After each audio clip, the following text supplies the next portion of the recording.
नाज़रीन और सामीन, हिंदुस्तान और चीन की सरहद से बड़ी खबर आ रही है और हमारे chief of defence staff general Bipin Rawat ने बहुत वाज़ेह लफ्ज़ों में आज चीन को वार्निंग दी है कि अगर चीन बातचीत से नहीं मानता है तो फौजी ऑप्शन मौजूद है।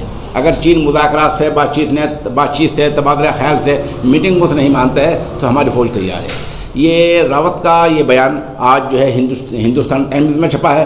रावत ने कहा है कि LAC पर पहले की पोजीशन बहाल करने के लिए वज़ीर दिफा राजनाथ सिंह और कौमी सलामती के मुशीर अजीत डोभाल हर तरीके से जायज़ा ले रहे हैं।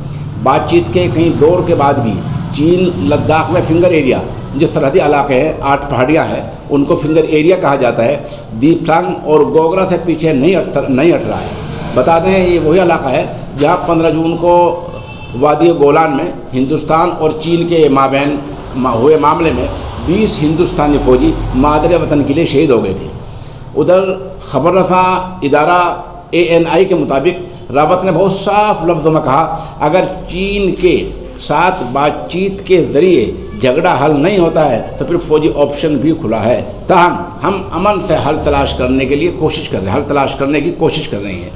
रावत ने कहा, फ़ौज से कहा गया है कि वो लद्दाख में LIC यानी लाइन ऑफ एक्चुअल कंट्रोल के आसपास तजावुज़ात को रोके और वहाँ निगाह रखे कि वहाँ क्या हो रहा है।